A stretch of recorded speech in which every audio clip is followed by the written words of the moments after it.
maatii ishee ta'e isaa dhuftee maatii ishee dhukkubata. Tole dhumaa ibsaa nagaa waaqayyoo sin gaafadha sama waaqayyo akkam jirtu. Isa nagaa nu kenneef maqaan isaa eebbifamu. Maqaan isaa yaa ajajamu. Tole maqaan koo Biraanee Birruun jedhama. Iddoon dhalata kootii Asumaa Adlaaladha. Dhukkuba kintaalotiiti. Torbee lamaan irraa naaf kadhatanii ture dhukkubni kun naannoo waggaa 10 irra taa'eera. Duraan dhukkubee ture mana as karaa magaalaa Laqeenaa kana deemee achitti fayyee gasanii tureen bulleenis natti deebi'ee innaan as dhufee namni waaqayyoo naaf kadhatee gaafsaniitti naaf fayyee sanni waaqayyoo naa galateeffadha.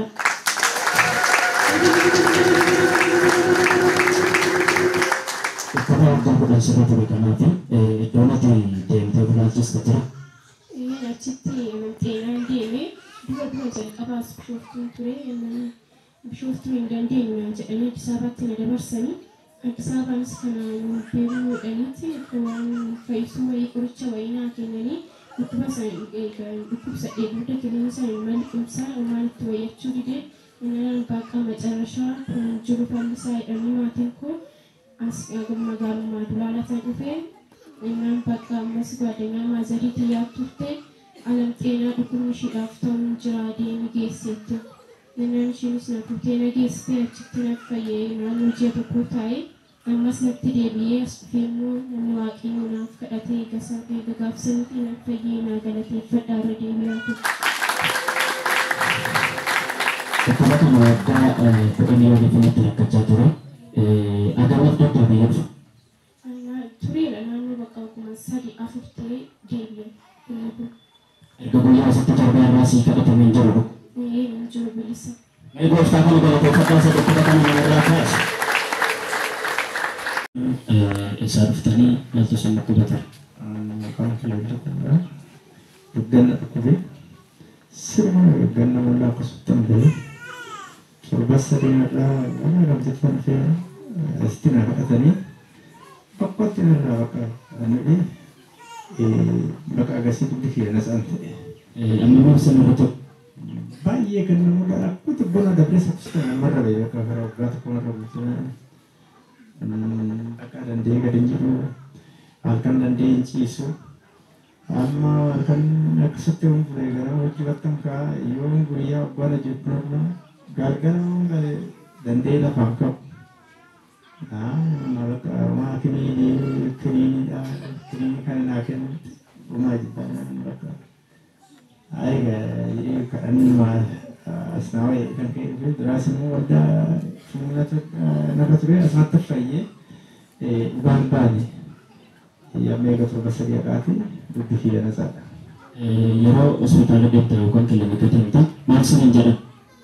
Yoo kilinika bakka kiliinuma naa kennu malee kana bakka hodhaadhuun marfee yoo waraannatte akkatti nutti fayyata.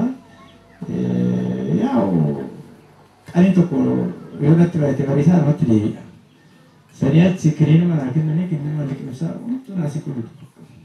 Torbee sadan irraa siniif kadhatame asitti erga guyyaa sanaatii dhukkubni guddaa kun hin jiru. Wanni tokko erga sana dhukkubu. Mee sababni kun haalaamatti gadi jedhaatu natti argisiisaa waan gochuu dandeessa?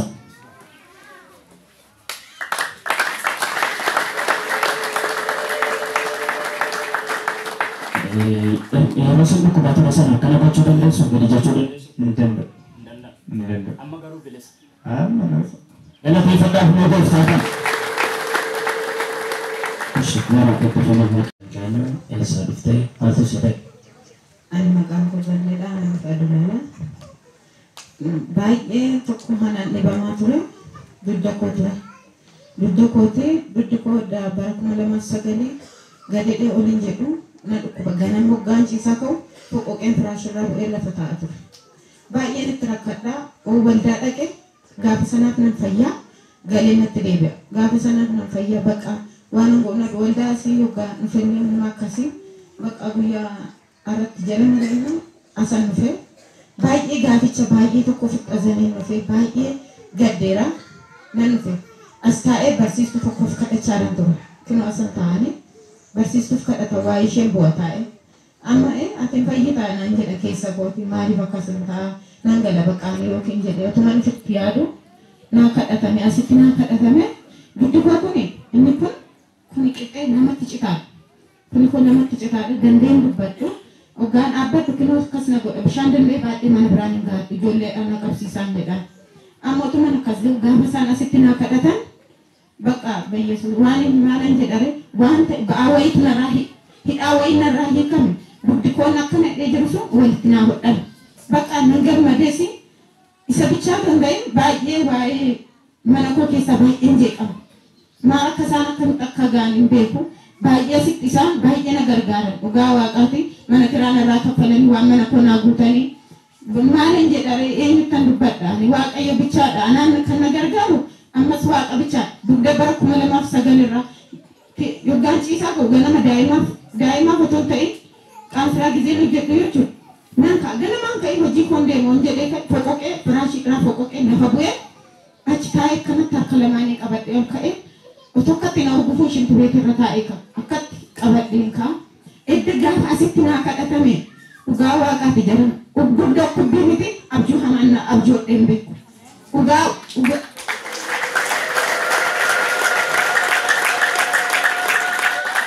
dhugaa baati sanarraan nate bora naqan jedhe iftaana naqan jedhe qoy hojiin deema daa'imni koo maaliin jiraattiin jedhe torban lamaan har'aa na dhufadhe na dhukkube naan duukam deeme goddeenyaan koo tokko jirti isheen faarmaasii qabdii baajan taaskii keessatti na dhukkube ishee bira dhaqee taayifoodiif taayifesiidha naan jette taayifoodiif taayifesiidha na inde jedhe dhiiga nutsuun na teessisa shinti beekarranta dhiiga nutsuun ta'a innaani jara naan jedhe ofii maxxannaase otoo dhugaa baatii sana beera ta'e ani dhukkubsadhu anatu balleecha dhugaa baatii sana bahuun dhiise har'a boruu kaase nan galaan jedhe innaan isheen hin ta'u ayyaana na bira oolta inni si bira jiru mana duwwaatti galtee maal goota na bira ooli naan jette naan ishi gaa'edheen ishee bira ooleetanii kaleessa nan gala kaleessa gallaan dugda kubbii fakkeessee cogaara fakkeessee na qabe anaan nan dandeessu har'ayyuu har'aaf nan bula bor ganama garuu nan dandeessu nan deeman jedhe ganama ka'een karoorfadhaa gaafa narra ganama ka'ee karoorfadhu akkasumatti na jibbisiisa